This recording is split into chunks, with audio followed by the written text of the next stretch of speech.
우리가 신앙생활을 하다 보면은 영적인 슬럼프에 빠진 것 같다라고 이야기하는 때가 종종 있는 것 같습니다. 물론 대체적으로야 즐겁게 신앙생활 하겠지요. 그러리라고 믿습니다. 그런데 그렇게 열심히 말씀 읽고 최선을 다해서 기도하고 정말 예배의 자리 사모해서 열심히 예배 드리고 새벽도 깨어보고 금요일 밤에도 불태워보고 하나님과 교제하고 하나님과 정말 친밀해집니다. 자, 그런데 때때로 어떠한가요? 365일 내내 하나님께 감사함과 기쁨으로 가득한 그러한 신앙생활을 하는, 특별히 대한민국 청년이라면은 그러한 신앙생활을 하는 사람은 더더욱 보기 힘들 거라 생각이 듭니다. 하나님을 향한 믿음이 약해질 때가 있습니다. 내가 지금 제대로 신앙생활을 하는 것인가? 나 이렇게 신앙생활 해도 괜찮은 걸까? 하는 생각이 들 때가 있습니다. 또 때때로는 어떤가요? 내가 무너져 내리는 나의 모습을 보면서 절망에 빠지기도 합니다. 내가 이래봬도 신앙생활을 10년, 20년 정도 했는데 섬기기도 참 많이 섬겼는데 주일학교 교사도 해보고 찬양팀도 해보고 성가대도 해보고 또 부서에서 임원도 해봤는데 그래서 나는 신앙이 단단하고 두꺼운 줄 알았는데 어떠한 사건으로 인해 혹은 다른 누군가로 인해서 신앙이 무너지거나 아파했던 적은 없으신가요? 저는 그랬던 적이 있는 것 같습니다. 아니, 그랬던 적이 있죠. 저는 그랬던 적이 있습니다. 사람으로 인해서, 사건으로 인해서 나름대로 참 열심히 신앙생활 했다라고 생각하던 그러한 청년이었어요. 저는 고등학교 3학년 때 새벽을 깨운 일수가 300일이 넘습니다.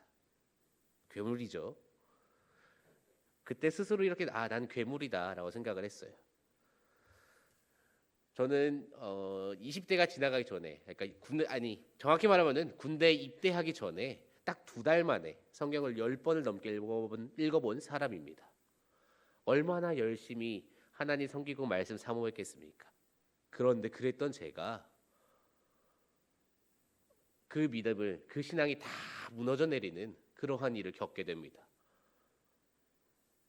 너무나도 참 스스로 생각할 때 참 감당하기가 어렵더라고요. 나 이 정도밖에 안 되는 사람이었나 하는 생각도 들었고요.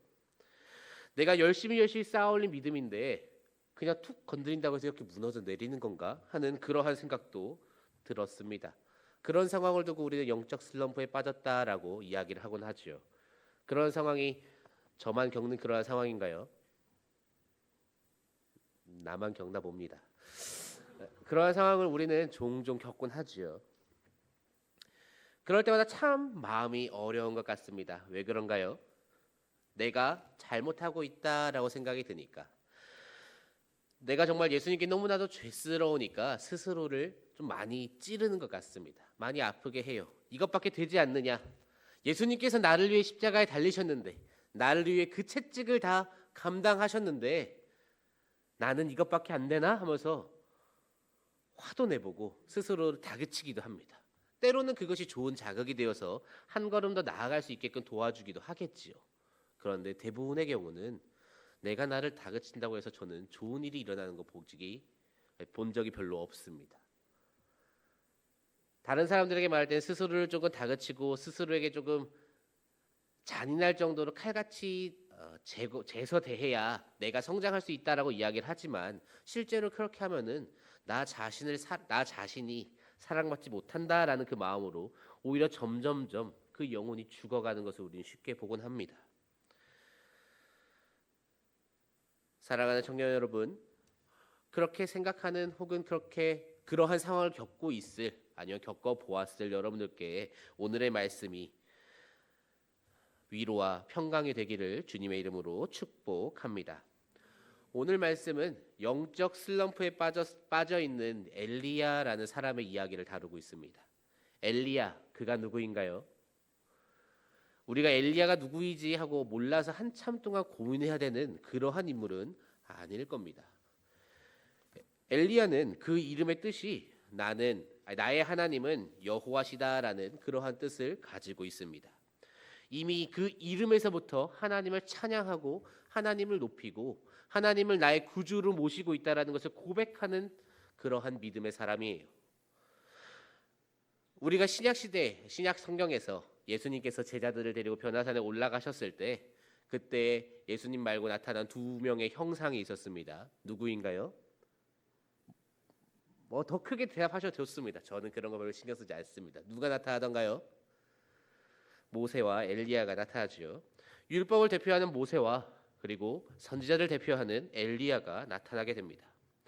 엘리야는 이스라엘이라는 그 민족에서 유대인에게서 그토록 커다랗고 중요한 그러한 인물 중에 한 사람입니다. 그가 어떠한 일을 일으켰나요? 우리가 오늘 읽은 본문은 열왕기상 19장 4절 말씀이었습니다. 이 19장 앞에 그러니까 18장에 어떠한 사건이 있었는지 혹시 아시나요? 아주 전설적인 사건이 하나 등장해요. 엘리야가 450대 1로 싸워서 이긴 사건입니다. 어렸을 때 영화나 드라마나 그런 데서 17대 1, 17대 1 이런 말을 많이 했던 것 같아요. 저도 친구들하고 우스갯소리로 자주 그런 얘기 했습니다. 야, 내가 어제 17대 1로 싸웠는데 이겼잖아 하면서. 아, 이거 너가 17쪽이었어? 지휘하는 사람? 이런 식으로 얘기를 했던 것 같은데 17대 1의 수준을 넘어섭니다. 무려 450대 1이에요.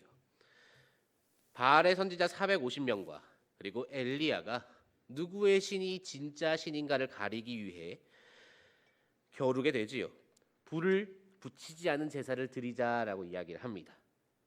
만약에 불을 붙이지 않은 제사를 드리는데 정말 진짜 신이라면은 하늘에서 불이 내려서 그 제물을 불태울 것이다 라고 이야기를 합니다. 양쪽 다 굉장히 믿음이 좋아요. 저라면은 어떻게 저런 믿음을 가지고 저런 소리를 할까라고 생각을 할 것 같습니다. 짐승을 잡아두고 제사 준비 딱 마친 다음에 기도를 하면 하늘에서 불이 내려온대요. 제정신은 아닌 것 같아요. 근데 엘리야가 지금 그렇게 해서 이 바알 선지자들에게 누가 진짜 신인지를 겨뤄보자라고 이야기를 하고 있다는 것이지요. 바알의 선지자 450명이 제사를 드립니다. 하루 종일 드리지만 아무런 변화가 일어나지 않아요. 반면에 엘리야가 제사를 드리자 어떻게 됩니까? 하늘에서 불이 내려와서 제물에 불을 붙입니다. 엘리야는 그토록 대단한 사건을 일으킨 사람이었습니다. 그뿐만이 아니지요. 이스라엘의 비가 그칩니다. 가뭄이 무려 3년 반 동안 지속된 적이 있었어요. 그 비가 다시금 내리게끔 한 것 또한 엘리야였지요. 죽은 사람도 살렸고요. 무한한 기름을 공급해 주기도 합니다. 그러한 엘리야입니다. 성경에 나오는 정말 예수님께서 일으키신 이적들과 가장 동일하고 가장 유사한 그러한 기적을 일으킨 인물이 엘리야가 아닌가 하는 생각이 들 정도로 엘리야는 참으로 대단하고 그리고 위대한 그러한 인물이에요. 그런데 그러한 엘리야입니다. 특별히 오늘 이 19장 4절 말씀은 엘리야가 바알의 선지자 450명에게서 승리하고 그들 전부를 죽이고 나서 만 24시간도 지나지 않은 아주 짧은 시간이 지났을 때의 일입니다.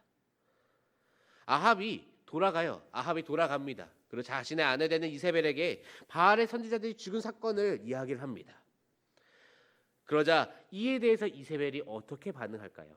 엘리야가 그러한 일을 벌였다는 것을 두려워서 여호와께서 진정으로 살아계신다라고 이야기를 했을까요? 우리가 열심히 헌신하고 열심히 기도하고 열심히 봉사를 하면은 우리 주일학교 아이들이 예수님의 사랑을 깨닫고 그 다음 주에 딱 변화해서 열심히 예배를 드리던가요? 단언컨대 그런 일이 일어나지 않습니다. 우리가 정말 5년 10년간 죽어라고 헌신하고 또 헌신하면 나를 거쳐간 수많은 학생들 중에 한 명이나 변할까 말까 한 그러한 상황인 것 같아요. 우리 청년부 한 형제 중에 한 분이 주일학교 교사를 굉장히 오래 하셨어요. 굉장히 동의한다는 표정으로 끄덕끄덕 해주셔서 마음이 편안합니다. 엘리야도 어쩌면 그것과 비슷한 그러한 감정을 느끼지 않았을까 싶습니다. 이 정도 했으면 바알의 선지자 450명을 상대로 내가 이겼으면 이제는 얘들이 정신을 차려야 됩니다. 이제는 하나님을 여호와로 인정하고 우상들 다 철폐하고 오직 여호와만 따라야 할 것 같아요. 그런데 이세벨의 반응이 어떠한가요? 이세벨이 무릎을 꿇고 여호와를 경외하여야 한다라고 생각하고 있는데 이세벨의 반응은 전혀 반대로 나타난다라는 것이지요. 열왕기상 19장 2절 말씀입니다. 이세벨이 사신을 엘리야에게 보내어 이르되 내가 내일 이맘때에는 반드시 내 생명을 저 사람들 중 한 사람의 생명과 같게 하리라. 그렇게 하지 아니하면 신들이 내게 벌 위에 벌을 내림이 마땅하니라 한지라. 아멘. 이세벨이 어떠한가요? 조금도 변화하지 않습니다. 아니, 더 냉정하게 말하면 오히려 더욱 강경해졌죠. 엘리야 저거 죽이겠다라고 이세벨이 지금 선언하고 선포하고 있습니다. 이세벨은 이렇게 반응할 만합니다. 그는 이렇게 반응하고도 남을 그러한 여인이에요. 그런데 엘리야는 어떠한가요? 지금 엘리야가 어떠한 상황에 있나요? 그가 방금 전에 하루도 지나지 않았어요. 일으켰던 사건이 무엇인가요? 불을 가지고 가지 않고 하늘에서 불을 내리게 해서 제사를 드린 거예요. 바알의 선지자 450명을 상대로 하나님을 증거하였고, 그래서 하나님만이 하나님이심을, 여호와만이 하나님 되심을 증명한 사람이 바로 자기 자신 엘리야입니다. 그러한 엘리야에게 이세벨이 야 내가 너 찾아가서 죽일 거야라고 협박합니다. 여러분이 엘리야라면 어떻게 반응하겠습니까? 이세벨이 저러한 말을 한들 내 감정에 동요가 있을까요? 방금 전에 난 450명을 상대로 이겼습니다. 그 450명 사이에는 그들을 지휘한다고 해야 할지 그들을 따른다고 해야 할지 모를 이스라엘의 왕이라는 아합도 있었어요. 어떻게 보면 아합의 권력이 이세벨보다도 높은데 그 아합을 두고서 담대하게 450명과 싸워왔던 엘리야입니다. 그런데 이세벨이 저렇게 나온다고 해서 엘리야는 당연히 담대할 만합니다. 그런데 어떻습니까? 우리가 말씀에서 보듯이 잘 알듯이 엘리야는 그 이세벨의 말을 듣고 두려워서 그곳으로부터 도망치기 시작합니다. 그가 얼마나 두려워했냐면요. 이스라엘에서 브엘세바까지 도망을 칩니다. 아합이 어느 나라의 왕인가요? 북이스라엘과 남유다 둘 중에 하나 50%밖에 되지 않네요. 어느 나라의 왕일까요? 북이스라엘의 왕입니다. 근데 이 엘리야가 도망쳤다는 이 브엘세바가 어디냐 하면은 남유다의 지방에서도 가장 남쪽에 있는 지방입니다. 거리상으로 160km가 넘는 거리를 엘리야가 단숨에 도망칩니다. 160km면은 어느 정도 되냐면요. 제 고향이 대전이거든요. 서울에서 대전까지 가는 거리가 그거보다 짧아요. 서울에서 대전까지 차로 운전해서 가려고 하면은 생각보다 피곤한 것을 우리는 잘 압니다. 차로 운전해서 갈 때 생각보다 피곤합니다. 두 다리로 걸어가면은 160km 저는 걸을 생각 못할 것 같습니다. 그 거리를 엘리야가 단숨에 주파합니다. 얼마나 공포스러웠길래 남유다로 도망쳐서 그 남유다 지방에서 가장 남쪽까지 숨어 들어갑니다. 그렇게 숨어 들어간 그 엘리야, 그가 어떠한 사람이었다고요? 바로 얼마 전에 450명을 이긴 사람이라고요. 우상을 섬기는 그 선지자 450명을 쓰러뜨린 사람이 겨우 단 한 명의 사람에게 겁먹어서 도망칩니다. 우리는 3절 말씀을 통해서 그가 왜 이렇게 겁먹었는지, 그가 어쩌다가 이러한 슬럼프에 빠졌는지 우리는 확인할 수 있습니다. 우리 함께 3절 말씀 읽어보도록 하겠습니다. 그가 이 형편을 보고 일어나 자기의 생명을 위해 도망하여 유다에 속한 브엘세바에 이르러 자기의 사환을 그곳에 머물게 하고. 아멘. 그가 무엇을 보았다라고 쓰여져 있나요? 자기의 형편을 보았다라고 쓰여져 있습니다. 바알 선지자랑 싸웠을 때 형편을 보았다면 어떻게 되었을까요? 그는 그 자리에서 즉시 도망쳐야지요. 450대 1이에요. 어떻게 이깁니까? 즉시 도망쳐야 합니다. 그때는 엘리야는 하나님만 바라봤습니다. 하나님께서 나를 지켜주시고 하나님께서 내 뒤에 계시고 하나님께서 나와 함께 하신다는 그 믿음을 가지고 그는 바알 선지자들과 싸웠습니다. 그렇게 승리할 수 있었습니다. 그런데 이제는 어떻습니까? 그가 형편을 보기 시작합니다. 얼마 전까지는 여호와 하나님밖에 없어서 이 하나님만 붙들고 있어야 했던 그가 이제는 조금 마음의 여유가 생겼는지 형편을 둘러보기 시작해요. 그러자 이세벨이 어떠한 존재인지 깨닫습니다.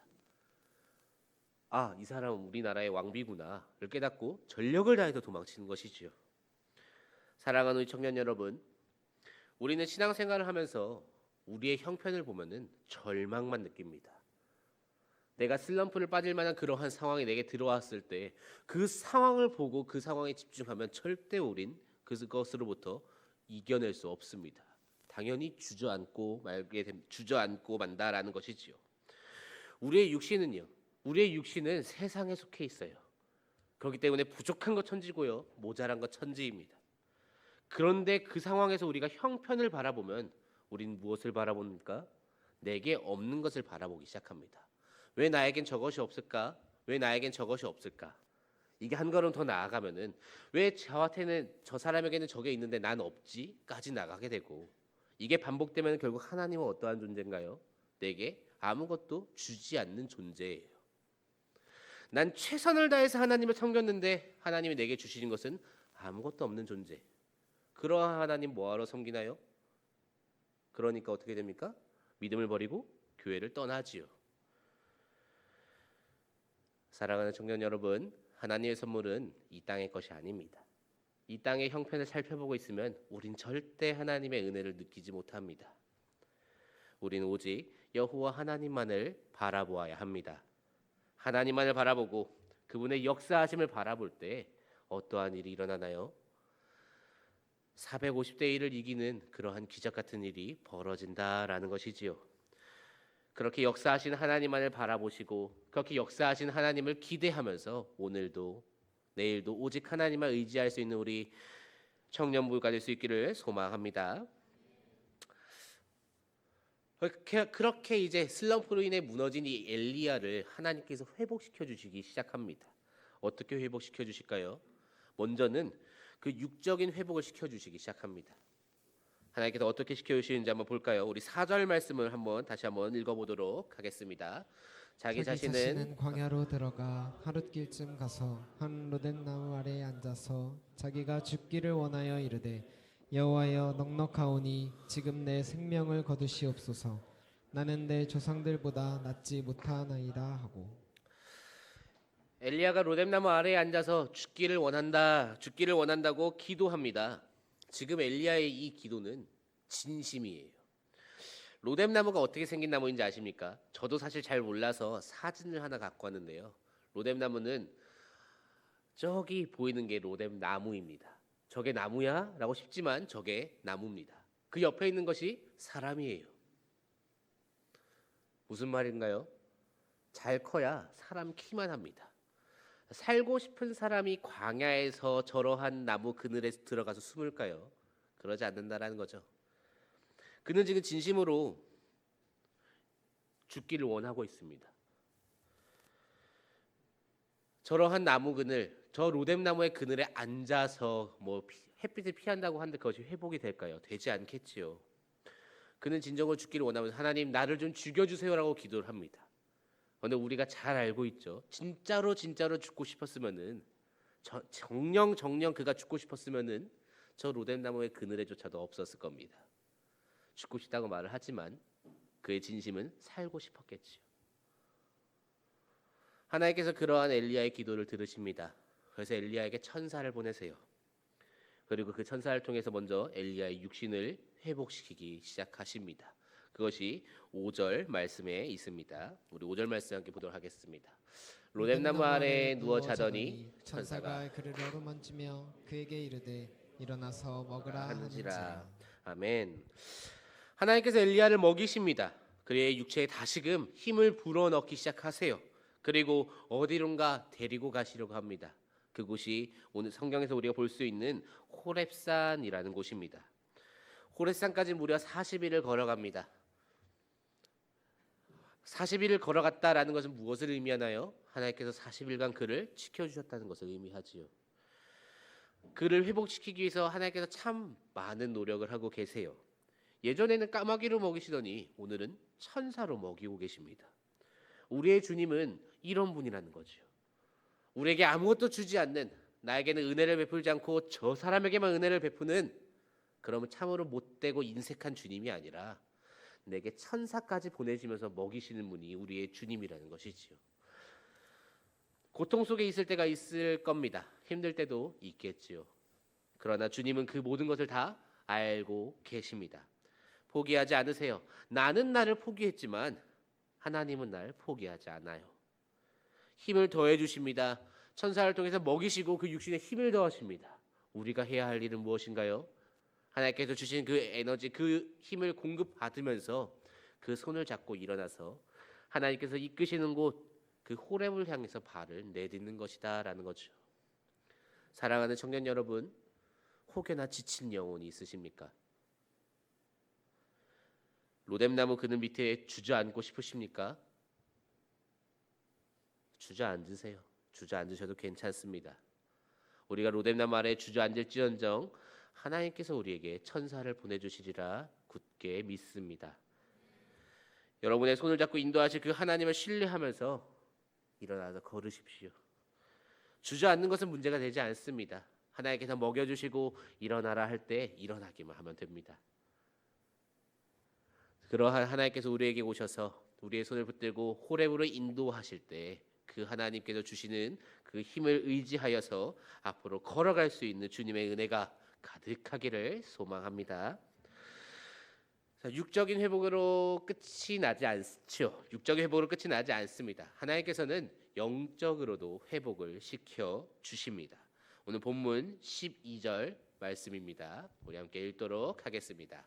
또 지진 후에 불이 있으나 불 가운데에도 여호와께서 계시지 아니하더니 불 후에 세미한 소리가 있는지라. 아멘. 하나님께서 엘리야를 다시금 만나 주십니다. 지금 엘리야가 무너진 이유가 무엇이었나요? 아합과 이세벨이 변화하지 않아서 그렇지요. 큰 일을 했는데 아무런 변화가 없습니다. 하나님께서 능력을 보여주시지 않아요. 이 정도 했으면은 능력을 보이실 법한데 그 능력을 보이시지 않자 엘리야가 세상적으로 눈을 딱 뜨게 되고 그로 인한 공포로 도망친 것이죠. 역사하지 않으십니다. 직설적으로 말하면 어떤가요? 하나님께서 나를 버리신 것 같아요. 내 삶에 함께 하시는 느낌이 전혀 들지가 않습니다. 나는 저 이세벨이 무서운데 나를 지켜주실 것 같지가 않으니까 도망친 것이죠. 그러니까 무너져 내립니다. 그런데 그렇게 무너져 내린 엘리야에게 오늘 하나님께서 친히 역사하십니다. 육체를 회복한 엘리야는 이렇게 영적으로도 다시 회복하기 시작합니다. 다시금 주님과 대화를 해요. 하나님과 이야기하면서 자신의 마음을 다 내어놓습니다. 내가 이토록 열심이었는데, 내가 이토록 당신을 섬기고 당신의 일을 하는 데 있어서 정말 최선을 다했는데 어떻게 내게 그럴 수 있느냐라고 따지듯이 이야기하기 시작합니다. 우리는 이 장면을 잘 보아야 합니다. 엘리야의 말이 맞는 것 같아요. 따질만 합니다. 그런데 냉정하게 말하면 아합과 이세벨은 엘리야의 목숨을 어떻게 하지 못합니다. 죽이겠다라고 선언은 했지요. 그 다음에 어떠한 일이 일어났나요? 아무런 일도 일어나지 않았다라는 것이죠. 내가 그를 반드시 죽이겠다라고 선포합니다. 이세벨이 데스노트를 가지고 있어서 엘리야 하고 적으면 30초 후에 죽나요? 그러지 않는다라는 것이죠. 아합은 왕이에요. 이세벨보다 더 무서워야 할 그러한 존재입니다. 그 아합은 무섭지 않아서 바알의 선지자들과 다투었습니까? 엘리야는 지금 하나님 당신께서 나를 도와주지 않으셔서 내가 당신을 등지려 했습니다 라는 이 문장을 굉장히 우아하고 멋있게 하고 있습니다. 그런데 하나님께서는 그토록 나약하고 그토록 이기적인 것 같은 그 엘리야를 지금 내치지 않으세요. 도리어 그에게 앞으로 해야 할 일에 대해서 말씀해 주시기 시작합니다. 사랑하는 청년 여러분, 슬럼프에 빠지면 하나님께서 나를 버리실 것 같습니다. 내가 하나님을 등지는 건 나중 문제고요. 하나님이 나를 먼저 버리시는 것 같아요. 그래서 내가 교회를 떠나야겠다 생각할 때가 들기도 합니다. 근데 그것은 사실 교회의 다른 지체들을 바라보고 있는 나의 마음이지 나를 바라보고 있는 여호와 하나님의 마음이 아니다라는 것이지요. 하나님께서는 우리를 내치지 않으십니다. 도리어 기다리십니다. 돌아오기를 기다리십니다. 그래서 하나님의 그 사명을 끝까지 감당해낼 수 있기를 하나님은 원하고 계세요. 그렇기 때문에 하나님께서는 필요하면 까마귀도 보내시고요, 천사도 보내시고 그리고 호렙으로까지 인도하셔서라도 반드시 하나님을 마주하게 하시고 하나님의 그 사랑을 깨닫게 하신다라는 것이죠. 더 이상 우리를 자기 자신의 그 연약함만 보고 스스로를 계속 밀어내지 않기를 소망합니다. 절망 가운데 자꾸 나 자신을 던지지 마세요. 그 연약한 여러분, 그 연약한 나 자신, 그 연약한 우리를 오늘도 하나님께서는 호렙으로 인도하십니다. 결국에 엘리야가 어떻게 되나요? 하나님으로부터 새 사명을 부여받고 일어서게 되지요. 그리고 그 길을 떠나서 사명을 잘 감당해 나가기 시작합니다.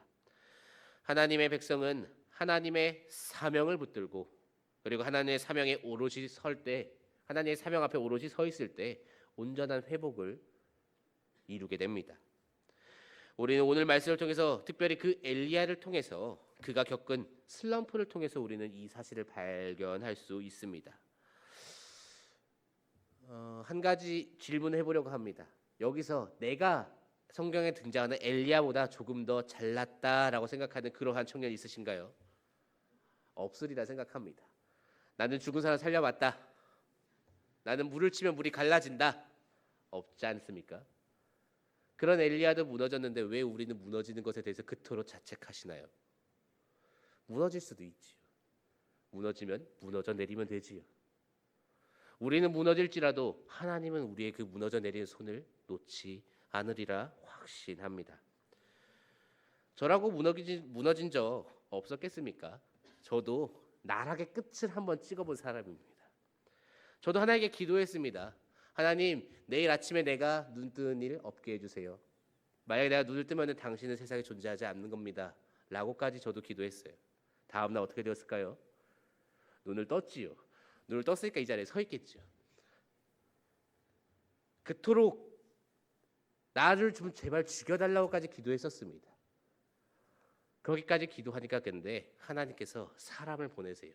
저 녀석 못 죽게 막아라 라고 계속해서 사람을 보내십니다. 모든 사람을 다 끊어내고 있었는데 나는 내가 태어난 날이 가장 저주스러우니 그날에 죽어야겠다 결심까지 했는데 그날이 다가오면 다가올수록 너무 많은 사람이 다가옵니다.